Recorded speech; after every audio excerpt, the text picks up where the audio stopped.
नमस्कार, मैं हूं संजय शर्मा। आप देख रहे हैं 4 PM न्यूज़ नेटवर्क। प्रधानमंत्री जी कितना डरे हुए हैं, ये लाल किले की प्राचीर से दिए गए भाषण में साफ-साफ नजर आया। 50 बार से ज़्यादा बार युवा, युवा, युवा। जैन जी और जैन अल्फा ने जान निकाल दी है।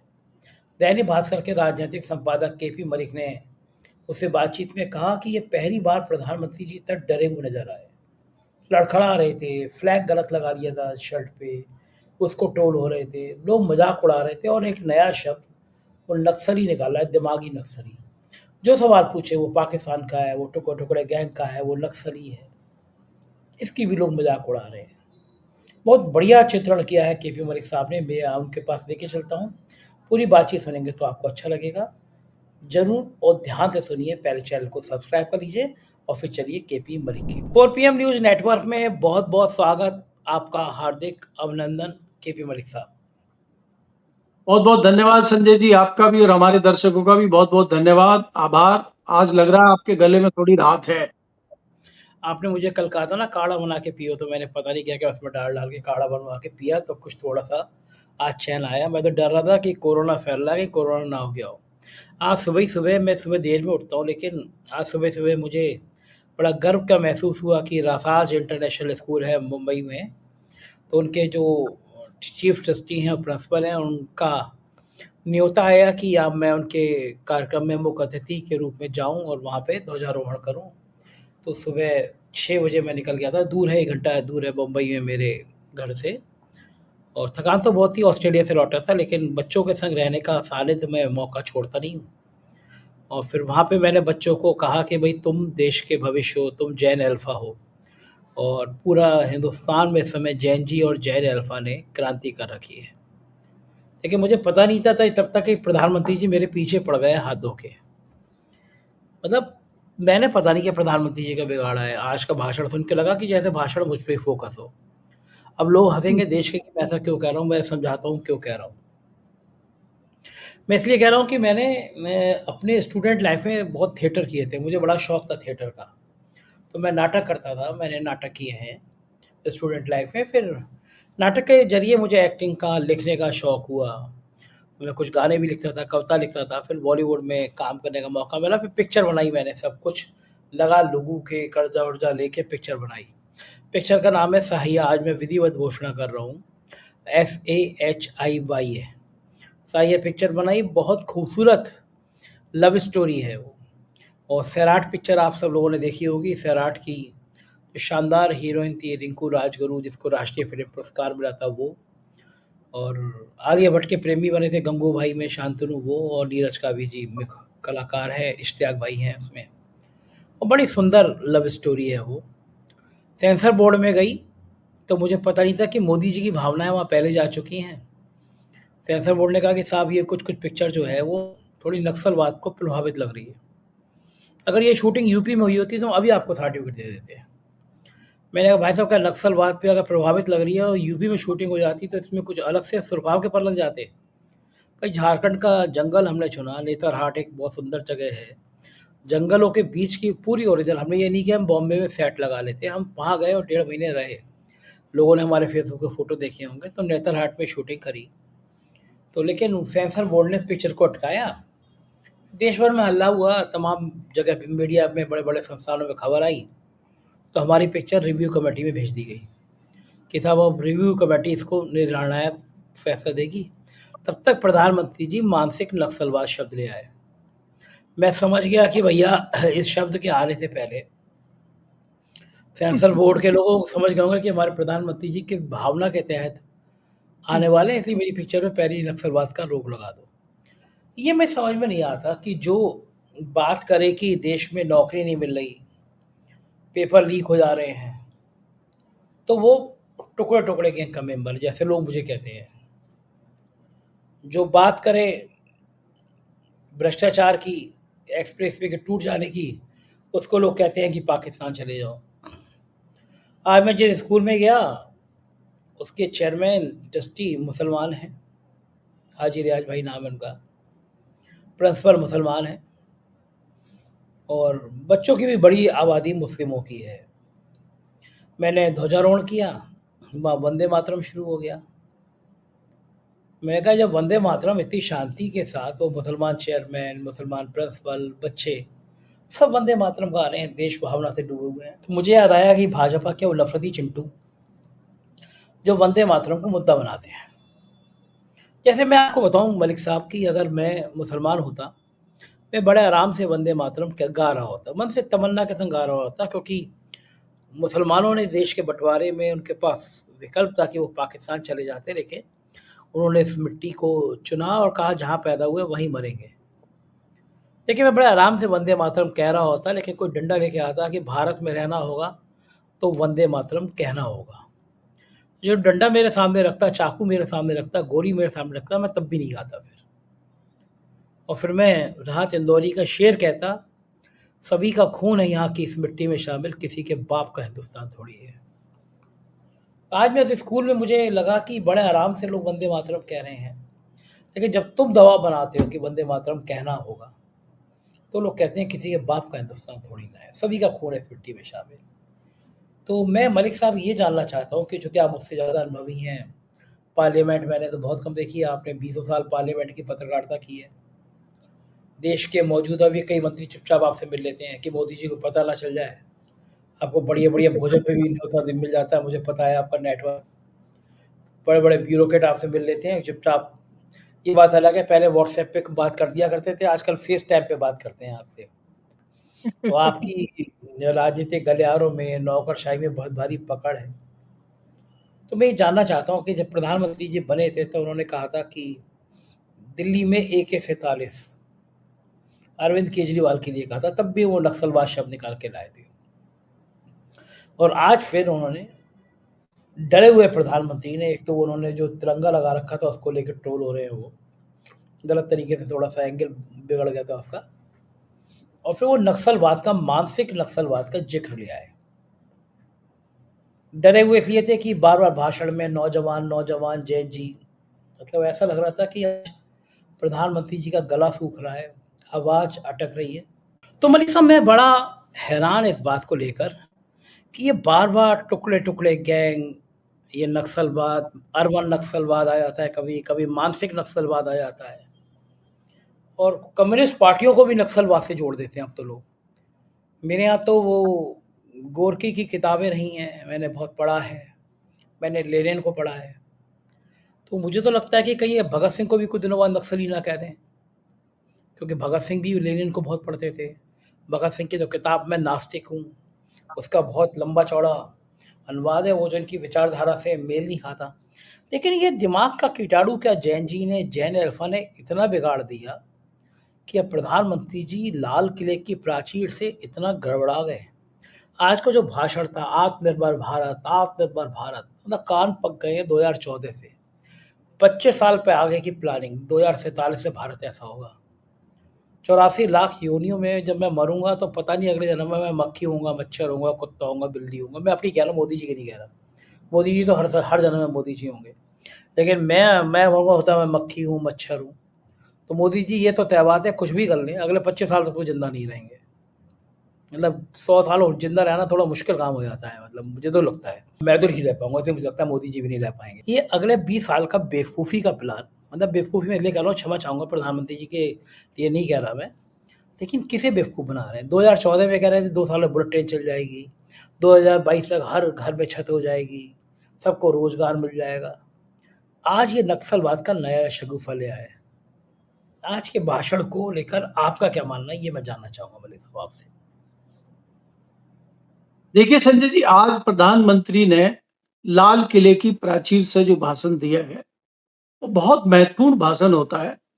साल भर में एक दिन, स्वतंत्रता प्राप्ति के दिन ये भाषण होता है, और देश जो है खुशी के माहौल में भी रहता है, और देश को कहीं न कहीं ये रहता है कि भई इस दिन हम आज़ाद हुए थे। इस तरह का भी रहता है, और प्रधानमंत्री जनरली अपनी योजनाएँ बताते हैं, आगे आने वाली और पीछे हमने क्या-क्या किया। और उसको खाली भारत ही नहीं, विदेशों में भी लोग सुनते हैं, जानते हैं कि भारत की क्या प्लानिंग चल रही है। हम कहाँ पहुँच गए हैं, कहाँ हमें पहुँचना है। ये लगातार होता रहा है आज तक के प्रधानमंत्रियों में। मोदी जी ने भी किया है पीछे, कि मोदी जी ने भी तमाम घोषणाएँ पिछले अपने 12 भाषणों में की है, आज उनका 13वां भाषण था। आपने सुना होगा उसमें skill India, make in India, दुनिया भर के इन्होंने स्मार्ट सिटीज का जिक्र किया था। सबसे पहले तो आते ही इन्होंने स्वच्छ भारत की बात की थी कि गाँव-गाँव में टॉयलेट होगी। जो आपने बात की थी, वो बातें तो कहीं दिख नहीं रही है। जैसे हमारे गाँव में कहते हैं खेतों में कि जुताई चल रही है और आगे-आगे उस पे मेड़ा लगता जा रहा है। पीछे जुताई चल रही है और फिर ऊपर मेड़ा लगता जा रहा है। कह दिया उसके बाद बात खत्म हो रही है। आप नई-नई घोषणा कर दे रहे हैं। आज आपने कहा कि हम एआई की ट्रेनिंग देंगे 1 करोड़ बच्चों को आने वाले 1 साल में। संजय जी, आप 1 साल में 1 करोड़ बच्चों को ट्रेनिंग देंगे और आप ये कह रहे हैं कि हम इनको ट्रेनिंग देंगे। एआई तो खुद ही ट्रेनिंग ले लेगा, वो युवा आपसे ज़्यादा तेज है वो। और दूसरी बात ये है कि आपके स्कूल बंद हो रहे हैं, आपके स्कूलों की छत टपक रही है, स्कूलों में टॉयलेट है नहीं, बालिकाओं को, महिला टीचर को दिक्कत हो रही है, तमाम अल्फा जंजी स्कूलों पे धावा बोल रहे हैं और ऐसे में आप युवाओं को ट्रेनिंग देने की बात कर रहे हैं। जो सरकार एक ढंग से परीक्षा ना करा पाती हो, वो 1 करोड़ युवाओं को स्किल की ट्रेनिंग देने की बात कर रही है, थोड़ा हास्यास्पद लगता है। खैर ये एक बात अलग है, लेकिन अगर आज की आप बात करें, आज मुझे प्रधानमंत्री बड़ी हड़बड़ाहट में दिखाई दिए। एक तो आज ये हुआ, पता नहीं कारण नहीं पता चल पाया कि टेलीप्रॉम्प्टर की व्यवस्था नहीं हो पाई और मोदी जी लगातार नीचे देख के कागज पढ़ रहे थे, ये भी एक नई चीज हुई। एक्चुअली हर बार जब-जब मोदी जी सामने आ रहे हैं, उनकी एक-एक नई चीज दिखाई दे रही है। इस बार के मानसून सेशन में हमने देखा कि प्रधानमंत्री मोदी जी हाउस में आए और जन गण मन हुआ और उसके बाद गायब। सीधे फिर जो है वंदे मातरम हुआ लोकसभा में और फिर प्रधानमंत्री मोदी जी और गृह मंत्री जी गायब। आज लाल किले की प्राचीर पे मोदी जी प्रकट हुए और उन्होंने वही अपना मन की बात शुरू किया और जो मंत्री वहां बैठे हुए थे, जो दूसरे लोग बैठे थे, उनकी बॉडी लैंग्वेज देखने से लगता था कि वो किस प्रकार से बोर हो रहे हैं। वही घिसी-पिटी बातें, वही करीब 1.5 घंटे का भाषण था, सवा से 1.5 घंटे का भाषण था, लेकिन उसमें कोई नई बात हमें दिखाई नहीं दी। नई बात जो दिखाई थी वो ये है कि कहीं न कहीं युवाओं का खौफ उनके अंदर है। इसीलिए वो बार-बार यूथ की और युवाओं की बात कर रहे थे और उनको ये भी पता है कि युवा क्या करेगा, कहाँ तक खतरनाक है, कौन-कौन क्या कर रहे हैं, तो उसी पे लपेट के उन्होंने एक ऐसा जुमला दिया है आज कि मानसिक नक्सल या दिमागी नक्सल एक्टिव हो गए हैं। हथियारी नक्सल जो थे वो तो हमने खत्म कर दिए हैं, हमारे चाणक्य अमित शाह जी ने, वो तो हमने खत्म कर दिए हैं। इसलिए हमारे जो राष्ट्रीय सेठ हैं, अब उनके लिए चाहे छत्तीसगढ़ हो, चाहे झारखंड हो, चाहे मध्य प्रदेश के जंगल हो, अब वहाँ कोई रुकावट उनके लिए नहीं है। लेकिन ये जो दिमागी नक्सल हैं, जिनको मैंने पहले नाम दिया था अर्बन नक्सल और जब पार्लियामेंट में सवाल पूछा गया कि अर्बन नक्सल कौन है, इसकी परिभाषा क्या है? तो हमारे माननीय गृह मंत्री ने कहा था कि नहीं, कोई परिभाषा नहीं है, कोई अर्बन नक्सल नहीं है। चलिए बात खत्म हो गई। अब ये फिर दिमागी नक्सल आ गया। अब जो अगली बार सेशन आएगा, अब पहली बात तो यही नहीं पता कि जो सेशन आएगा उसमें प्रधानमंत्री मोदी और गृह मंत्री अमित शाह जाएँगे कि नहीं जाएँगे। अगर गृह मंत्री जी प्रकट होते हैं अगली लोकसभा में और वहां ये सवाल पूछा जाता है कि दिमागी नक्सल क्या है, तो वही समझा पाएंगे, क्योंकि बाकी लोगों को तो दिमागी नक्सल समझ में नहीं आया, जैसे आज तक कॉकरोच को समझ में नहीं आया, जैसे आज तक आंदोलन जीवी समझ में नहीं आया। अरे भाई, आपसे अगर किसान कोई मांग करे, किसान कोई अपनी समस्या आपके सामने लेके आए, तो आप उसको जो है आंदोलन जीवी कह दीजिए, आप उसको पाकिस्तानी कह दीजिए, आप उसको खालिस्तानी कह दीजिए। आपसे कोई युवा मांग करे, कोई छात्र मांग करे, तो आप उसको कॉकरोच कह दीजिए, कीड़ा-मकोड़ा कह दीजिए। आपसे अगर कोई या दूसरा व्यक्ति सवाल पूछे, कोई बौद्धिक वर्ग का व्यक्ति सवाल पूछे, कोई पत्रकार पूछे, कोई पढ़ा-लिखा व्यक्ति पूछे, कोई देश का नागरिक आपसे सवाल पूछे, तो आप उसको दिमागी नक्सल कह दीजिए और इनसे कह दीजिए कि इनसे निजात पानी है, क्योंकि ये सवाल बहुत पूछते हैं, क्योंकि आपको तो वो पसंद है जो सवाल पूछते नहीं है। संजय जी, मैं एक बहुत बड़ा सवाल आज करता हूँ, आरएसएस से भी करता हूँ, भाजपा से भी करता हूँ, सरकार से भी करता हूँ। क्या आप ईमानदारी से बता सकते हैं कि इस सरकार में, आरएसएस में या भारतीय जनता पार्टी में 5 विद्वान व्यक्ति हैं जिन्होंने कुछ पुस्तकें लिखी हों, जो मास्टर हो किसी रणनीति के, जो मास्टर हो किसी पॉलिसी के, जो मास्टर हो किसी सब्जेक्ट के? बताइए जरा, आप ही बता दीजिए, है कोई? तो मोदी जी की टीम में क्या है? जिनको आप विदेश नीति का ज्ञाता बता रहे थे, क्या विदेश नीति हुई? वो खाका रखिए आप। आप जो फाइनेंस मिनिस्टर लाए थे हीरा चुन के और कह रहे थे इनसे बड़ा इकोनॉमिक्स दुनिया में पैदा नहीं हुआ, निर्मला सीतारमन जी, उन्होंने क्या किया बताइए? खाका देश को बताइए भाई, मुझे मत बताइए। जो गडकरी जी बता रहे थे कि एयर स्पेस वाली सड़कें बनवाएंगे, सैटेलाइट वाली सड़कें बनवाएंगे, वो आपके सामने है। आप क्या कर रहे हैं? और दूसरी बातें जो है जिस पे आप बार-बार मैं कहता हूं, जिसके बलबूते आप चले थे, जिस भगवान को आप राम लाए थे, तस्वीर जारी की थी आपने कि बाल राम को लेके आप मंदिर में बिठाने जा रहे हैं, उस बाल राम का क्या हुआ? उसके घर में ही पानी चू रहा है, उसके घर में ही डकैती चल रही है, उसके घर में ही चोरी चल रही है और आपके मुंह में दही जमी हुई है। आज क्यों नहीं बोला आपने? झारखंड में तो दूसरी सरकार है, वहां भी आंदोलन चल रहा है, वहां भी पर्चा लीक हो रहा है, वहां भी परीक्षाओं में घोटाले घपले हो रहे हैं। क्यों नहीं बोले प्रधानमंत्री जी आप? क्योंकि आप इसलिए नहीं बोले कि आप झारखंड पे बोलेंगे तो आपको जंतर मंतर पे भी बोलना पड़ेगा और जंतर मंतर पे तो आपको बोलना नहीं है। संजय जी, लगातार 24 घंटे से आंदोलन चल रहा हरियाणा के हिसार में, हांसी में। किसान अपनी मांग रख रहे हैं सरकार से और सरकार जो है उनके ऊपर दमन चक्र चला रही है। AK-47 लहराई गई है, आपस में छीना झपटी चल रही है AK-47 पे कि कैसे इनको गोली मारी जाए और कोई उन्हीं के बीच के लोग, पुलिस वाले और दूसरे लोग, वो उसको रोक रहे हैं। अब वो जवान है क्या है, सादी वर्दी में व्यक्ति है, अब वो कौन है, पुलिस का आदमी है, जवान है, क्या है, किसी को नहीं पता। ये चल रहा है देश में। कितना बढ़िया होता संजय जी कि आज प्रधानमंत्री जी कहते कि जो युवा नाराज हैं, भाई ये हैदराबाद के युवा एकाएक नाराज कैसे हो सकते हैं? ये राजस्थान के बच्चे कैसे नाराज हो सकते हैं कि स्कूल के खिलाफ धरना दे रहे हैं? मैं खुद आके बात करूंगा सबसे और क्या समस्या है मुझे आप समझाइए। तो क्या पता युवा आपके मुरीद हो जाते। लेकिन आप तो महामानव हैं, आप तो इन कीड़े मकोड़ों से बात करते ही नहीं है। आप तो ये कह रहे हैं कि कौन है ये दिमागी नक्सल, कौन है इनके पीछे? आपने देखा मनन मिश्रा जी ने क्या किया कि ये कौन है आंदोलनकारी? आप उसकी जांच भेजिए, किसने ड्राफ्ट किया, किसने चिट्ठी ड्राफ्ट की, किन किन ने साइन किया। आप क्या करेंगे भाई उनका डाटा लेके? आप उनको प्रताड़ित करने का काम करेंगे? जैसे जंतर मंतर पे कौन कौन लड़कियों ने भाग लिया, कौन कौन एग्रेसिव थी, क्या क्या उन्होंने किया, उनका डाटा लाइए ताकि उनको हम प्रताड़ित, पुलिस प्रशासन भी प्रताड़ित करे और हमारे जो गुंडे हैं, हमारे जो बाकी दल हैं, वो भी उनको परेशान करें।